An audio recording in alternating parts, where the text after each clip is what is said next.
नमस्कार दोस्तों, आप सबका wifi academy point YouTube channel में हार्दिक स्वागत है, अभिनंदन है। नवरात्र के शुभ अवसर पर हम आज हिंदी व्याकरण के प्रमुख चैप्टर के बारे में हम चर्चा करते हैं, विराम चिन्ह।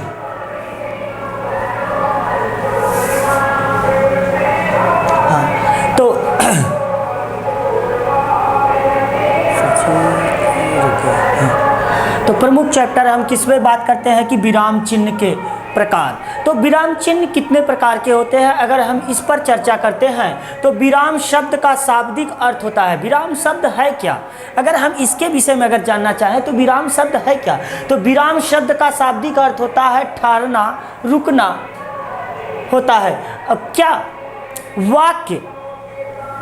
वाक्य क्या अर्थ स्पष्ट करने, उतार चढ़ाव और ठहराव को दर्शाने के लिए आवश्यक होता है, उसे हम विराम चिन्ह कहते हैं। तो विराम चिन्ह क्या होता है दोस्तों, यदि हम बात करते हैं तो वाक्य का जो अर्थ स्पष्ट करने, उतार चढ़ाव और ठहराव को दर्शाने के लिए आवश्यक होता है, उसे हम विराम चिन्ह कहते हैं।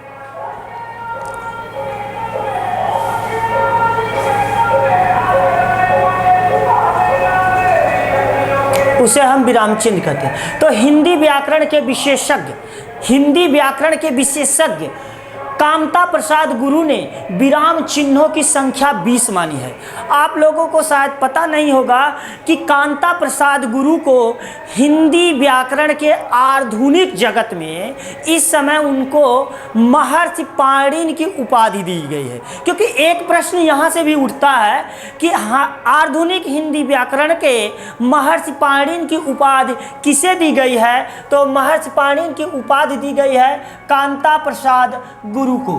कर है कि ये हिंदी व्याकरण के विशेषज्ञ है। विशेषज्ञ माने होता है ज्ञाता। इन्होंने इस पर बहुत रिसर्च किया और बड़ा ही खोज और अपने अथक प्रयासों के द्वारा 20 विराम चिन्हों का इन्होंने प्रयोग बताया। और हिंदी में इसे हम कैसे प्रयोग करते हैं, कहाँ कैसे करते हैं, तो प्रथम बात यह होती है कि कामता प्रसाद गुरु ने पूर्ण विराम को छोड़कर बाकी सभी विराम चिन्हों को अंग्रेजी से लिया गया है। तो सिर्फ 20 विराम चिन्हों में से सिर्फ एक विराम चिन्ह को छोड़ करके, पूर्ण विराम को छोड़ करके बाकी जितने 19 विराम चिन्ह हैं, तो वह 19 विराम चिन्हों को उन्होंने अंग्रेजी से लिया है। ठीक। विराम चिन्ह के प्रकार या भेद। तो विराम चिन्ह के प्रकार या भेद, तो विराम चिन्ह को हम 20 भागों में विभाजित किए हैं, जो हम इसके पहले भी बात कर चुके हैं। अब आइए हम बात करते हैं कि पूर्ण विराम क्या होता है। पूर्ण विराम क्या है, किसी वाक्य के अंत में पूर्ण विराम चिन्ह को लगाने का अर्थ होता है कि वह वाक्य खत्म हो गया है। कर है कि उस वाक्य की क्या होती है, समाप्ति हो जाती है, उसे हम क्या कहते हैं कि पूर्ण विराम कहते हैं। तो कोई भी किसी भी वाक्य के अंत में पूर्ण विराम चिन्ह लगाने का अर्थ होता है कि वह वाक्य खत्म हो गया या समाप्त हो गया। जैसे हम देखते हैं कि राम वाराणसी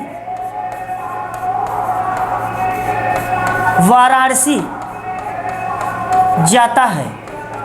तो अब देखिए, यदि हमने पूर्ण विराम लगाया कि राम वाराणसी जाता है, तो अब यहाँ पर यह वाक्य एक हो गया और यह एक वाक्य समाप्त हो गया। अगर दूसरा सेंटेंस देते हैं कि जैसे अगर हम कहते हैं कि सुरेश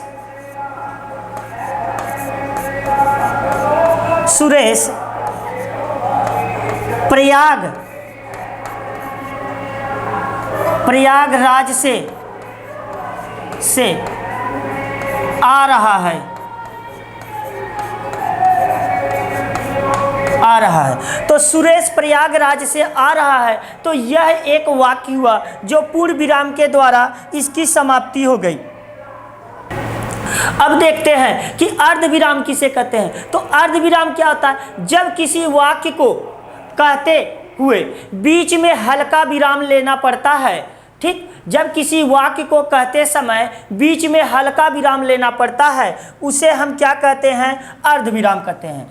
ठीक, तो उसे हम क्या कहते हैं? तो उसे हम अर्ध विराम कहते हैं। कि जैसे कह दे कि राम तो अच्छा लड़का है, राम तो अच्छा लड़का है, किंतु उसकी संगत अच्छे लड़कों के साथ नहीं है।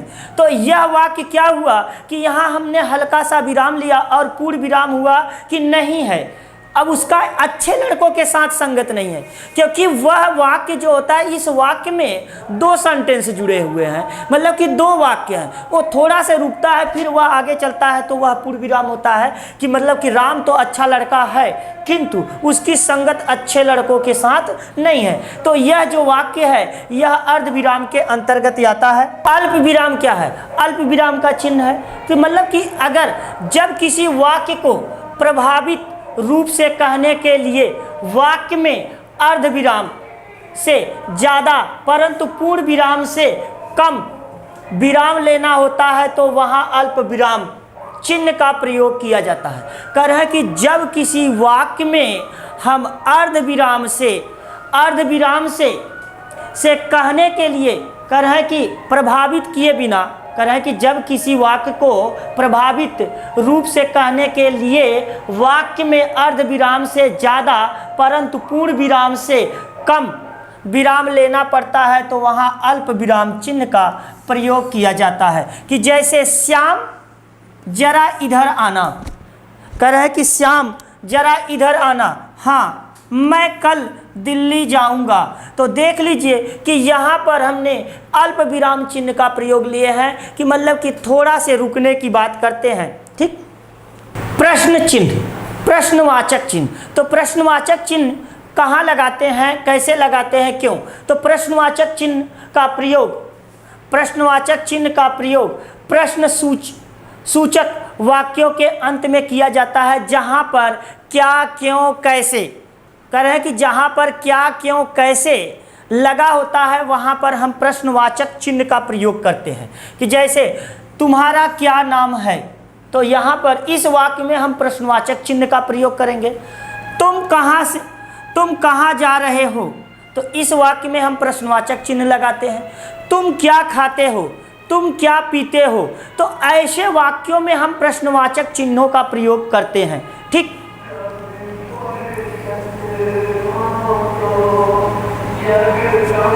अब आश्चर्य चिन्ह, कह रहे हैं कि आश्चर्य चिन्ह। तो आश्चर्य चिन्ह क्या होता है कि उसे हम विस्मय आदि चिन्ह कहते हैं। ठीक, आश्चर्य चिन्ह को हम विस्मय आदि चिन्ह या विस्मय बोधक भी चिन्ह कहते हैं। तो कह रहे हैं कि विस्मय आदि चिन्हों का प्रयोग किसी वाक्य में आश्चर्य, घृणा, शोक, हर्ष आदि इत्यादि जितने भी भाव का बोध कराने के लिए किया जाता है, उसे हम विस्मय आदि बोधक चिन्ह का वहाँ पर प्रयोग करते हैं। वाह क्या सुहाना मौसम है, देख लीजिए, वाह, तो यहाँ पर हम विस्मय बोधक चिन्ह लगाते हैं। कितना सुहाना मौसम है, अरे तुम यहाँ अजी सुनते हो, अजी सुनते हो, ओह, जैसे कह दे कि ओह बड़ी मुश्किल है,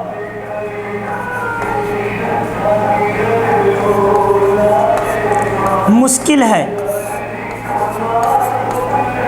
है, मैं नहीं आ सकता, मैं नहीं आ सकता हूँ। तो देखिए, ओह बड़ी मुश्किल है, मैं नहीं आ सकता हूँ।